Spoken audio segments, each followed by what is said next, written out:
Broadway the best way it is, but also we do sometimes off and off-Broadway on Inside Broadway. And tonight we're going to be reviewing a show called The Quarrel at the Darrell Roth Theater on East 15th Street. It's only there for a couple of weeks till the end of September, and it's a show basically about two Jewish men after the Holocaust. They grew up together, they were friends, they were in yeshiva together, but one went his secular way and the other stayed in and became even more religious, and of course that becomes the bone of contention between them when they meet after a long, long time. So I saw it this week, so did a good friend of this program and of mine, Iris Dorbian. Iris, are you there? Iris, hello? My ears still haven't recovered from that Xanadu song. You don't like Carrie Butler doing Xanadu? What's wrong with that? I'm still in shock. Oh. Well, the fact that Xanadu's closing, or what? No, the music. Oh, it's a great song. It's very catchy. It's ELO.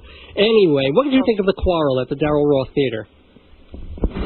Well, I mean, I thought it was pretty interesting, but, to me, it didn't really present any real fresh insight on something like this chasm between these two men, divided by religion. One goes the secular route and the other one stays very religious. I just didn't think it was fresh, to tell you the truth. Well, it's not that fresh because the material is a good decade old. It was originally a film, and then the authors David Brandis and Joseph Telushkin I'm sorry. Well, you know what I thought was really interesting? What? I thought it was interesting that I don't know if it was a choice on the actor's part or maybe it was the writing, but I thought it was interesting that the religious character was, for me, far more sympathetic than the secular one, who seemed, again, I don't know if it was a choice on his part or the writing, who seemed kind of arrogant, smarmy.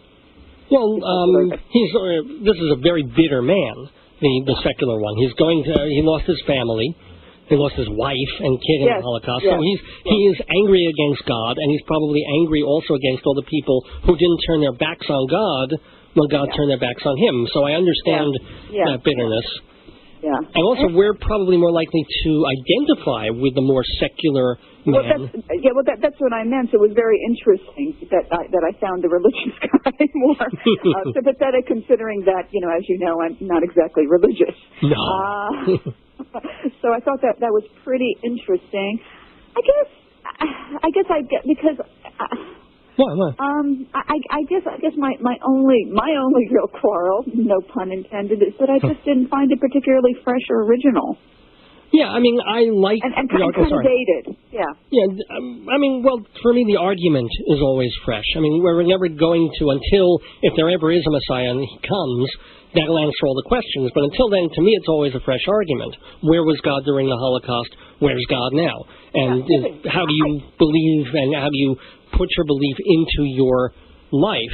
To me, it's just, as a play, it's an argument. It's a dialogue, a dialectic. But maybe it's because there was for such a point an unrelenting deluge of Holocaust-themed dramas where the same themes are brought up over and over again.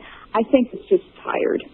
Yeah. The material's just tired. I think that was my complaint. I said I've heard this before. Yeah, my complaint is that it's not that the argument is tired, but that the framework is just to have the argument, and that the men aren't that particularly interesting. I mean, they're brought together to have this conversation, and that's it, Yeah, and it's just, and again, exactly. It just comes out of nowhere. Oh, they just meet, in Toronto at a park. Just comes out of nowhere. And you're right, their characters are not particularly interesting. And in a way, they're both cliches. And mouthpieces. Exactly. You know what it is to me? It's like this is the kind of thing that if George Bernard Shaw were Jewish, he would make this like the middle of a second act of one of his plays. But he would make it far more interesting. Well, he'd make it more intellectual, He would make it more intellectual, but he would also make the characters a lot more interesting. That could I think, because he's a tremendous writer. I mean, I'm very biased when it comes to him. So. I will say, I do think there are moments in the play that are kind of touching. I mean, anytime somebody mentions a name of a person, and all the one has to do is look at the other to know that person didn't make it through through Europe, through the Holocaust. I thought that was kind of... And also I should say that, just as a caveat, one of the actors, the fellow playing the secular Jew, Sam Gunsler, is an old friend of mine going back to my NYU days. So I have to kind of put that out there to be fair. But I thought it was okay. I was just like, it was all right. Interesting to a point.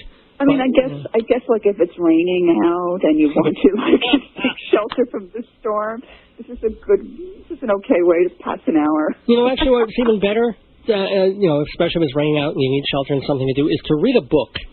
Or maybe a book about, like, I don't know, Broadway producers or something. Do you know any books like that?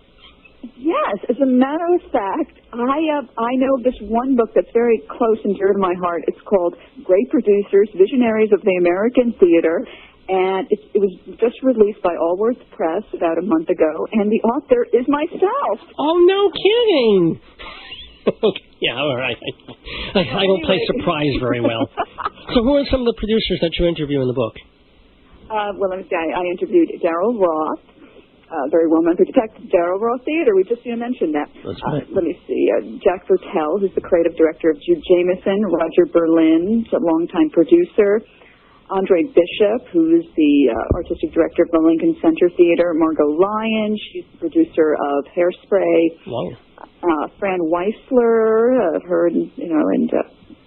who has produced a lot of shows with stars in them. Cameron McIntosh, who I'm sure you've heard of Cameron McIntosh. What was he like to interview? Was he interesting? Was he dry and British, or? He was very dry and British, and really very funny and very candid. Oh, cool. I was very, very surprised about it. And he had some really great stories in there. Like, for example, about how he kept railing against the instant communications that we have nowadays, like meaning email. And he just said what was really great that when he got started, because he was kind of this hungry, sort of struggling producer who was short on funds, is that he banked at several banks, and it was really great because by the time, he just said that the problem with instant communications that he couldn't do what he did when he first started, which was basically wait several weeks until the check clears. And which is stave off the creditors. Like nowadays you can't do it, but he could do it back then, because we didn't have email and instant communication. So that was pretty funny. And I found him very candid, and it was very interesting because I had read an interview with him that he gave to this PBS series called Broadway, the American Musical.